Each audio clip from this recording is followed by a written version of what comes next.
Hello दोस्तों, आज हम लोग शुरू करेंगे ये क्वेश्चन को। अब इसका हम लोग क्या फाइंड करेंगे, ये एक्सपोनेंशियल टाइप का क्वेश्चन है। इसका हम एक्स का वैल्यू फाइंड करेंगे। अब एक्स का वैल्यू कितने आएंगे वो पहले जान लेते हैं, तब तो फाइंड करेंगे कि सॉल्यूशन एक आएगा, दो आएगा, कितने आएगा, तो एक्स का कितना वैल्यू आएगा। इसके लिए हमारे पास एक कॉन्सेप्ट है, पॉलिनोमियल है। पॉलिनोमियल मान के चलो, तो पॉलिनोमियल में डिग्री का कॉन्सेप्ट है। तो जितने भी डिग्री होता है उतने उसके सॉल्यूशन होते हैं। तो इसका डिग्री क्या है, डिग्री क्या होता है, highest power of variable quantity. Highest power of variable quantity है ना, वेरिएबल का हाईएस्ट पावर। तो इसमें वेरिएबल क्या है, एक्स है। एक्स का हाईएस्ट पावर कितना है, दो है। यहाँ पे भी एक्स है, एक्स का हाईएस्ट पावर 1 है यहाँ पे। तो यहाँ पे वेरिएबल का हाईएस्ट पावर क्या है, 2 है।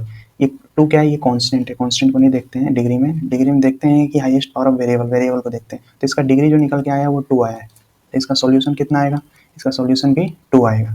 दो सोल्यूशन आएंगे, मतलब एक्स का दो वैल्यू आएगा, है ना। कोई दो वैल्यू आएंगे। अब दोनों वैल्यू को हम लोग फाइंड करते हैं।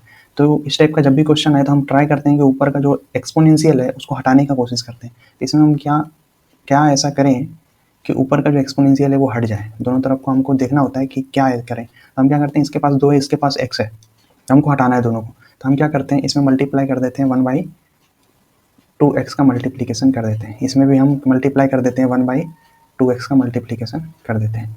यहाँ से हमें देखने को ये मिल रहा है कि जैसे हमने मल्टीप्लाई किए तो ये 2 से ये 2 कैंसिल हो जाएगा, है ना।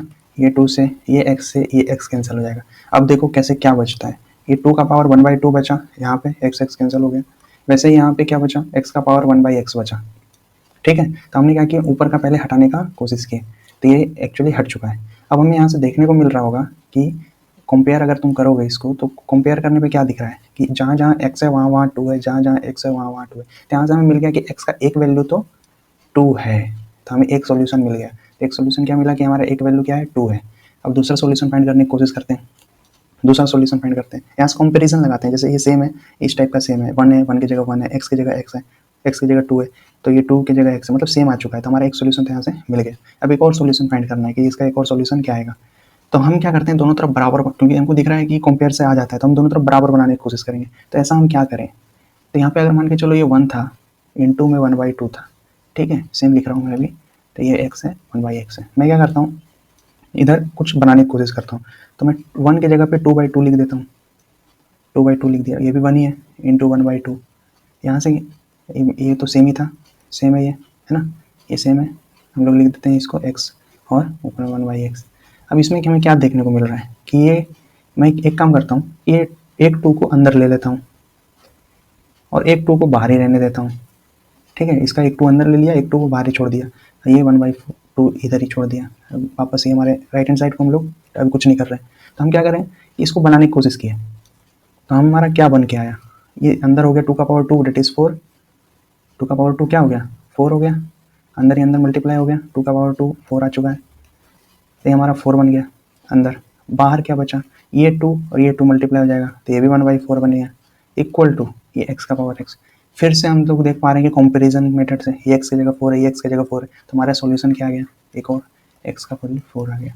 इस तरीके से हम लोग सॉल्व करते हैं। अब बोलोगे कि सर यहाँ पे 1/2 ले रहे हैं, हम 1/3 1/4 क्यों नहीं ले सकते। 1/4 1/3 इसलिए नहीं ले पा रहे हैं, पहली बात तो जीरो नहीं ले पा रहे हैं। जीरो क्यों नहीं ले पा रहे हैं, क्योंकि कुछ वैल्यू है नीचे, जीरो अगर डाल देंगे तो 1/0 हो जाएगा इन्फिनिट, जो कि डिफाइन नहीं है। हमें डिफाइन फंक्शन चाहिए, तो जीरो नहीं ले सकते। माइनस क्यों नहीं ले रहे हैं, माइनस जब भी लेंगे तो एक्स का पावर 1/x है, माइनस ले लोगे, मान के चलो -1 ले लिए, ऊपर भी इसका भी -1 आ जाएगा, तो माइनस का पावर -1, तो ये कुछ इस टाइप का फंक्शन आ जाएगा। तो माइनस हमको नहीं चाहिए, एक्स पॉजिटिव में है, ठीक है ना, एक्स पॉजिटिव तरफ है, तो पॉजिटिव कुछ 1 लेके देखते हैं। 1 लेने से कुछ फायदा नहीं है, क्योंकि ऑलरेडी यहाँ पे 1 था, तो 1 लेने का कोई फायदा नहीं है। तो हमने 2 लेके देखे, तो 2 लेने से आ गया एक वैल्यू। ऐसे ही तुम 4 लेके देखोगे तो नहीं आएगा, 3 लेके देखोगे तो नहीं आएगा। एक आध सॉल्यूशन तुम करके देख सकते हो। मन कर रहा होगा कि 4 लेके देख लेते हैं, तो चलो 2 का पावर हम 4 लेके देते हैं, 4/4 ले लेते हैं, ठीक है। और इंटू में ले लेते हैं हम लोग, 1/2 था हमारा, इधर तो x का पावर 1/x ही था, ठीक है। तो हम लोग इसको फिर एक 4 को अंदर ले लेते हैं, जैसे हमने उसमें किए, एक 4 को बाहर ही छोड़ देंगे। 1/4 इंटू था 1/2 का, इधर तो सेम था, x का पावर 1/x था, ठीक है। तो इधर देखेंगे कि 2/4 जो होता है वो 16 आ जाएगा, कोई प्रॉब्लम नहीं है। लेकिन जब हम इसका इन दोनों का 4 और 2 का मल्टीप्लाई करेंगे 1/8 आएगा। तो ये जो है इक्वल नहीं है, मतलब x 1 की जगह 1 तो है, x की जगह x 8 लोगे कि x 16 लोगे, तो x का 2 वैल्यू आ रहा है। तो बाई कंपैरिजन से हम इसको नहीं कर पा रहे हैं, तो हम इस तरीके से नहीं बढ़ पाएंगे, तो ये मेथड गलत हो जाएगा। ऐसे 3 रख के देख सकते हो, 4 रख के देख सकते हो, ठीक है। तो इस तरीके से हम लोग इसका सॉल्यूशन फाइंड करते हैं, ठीक है। Thank you.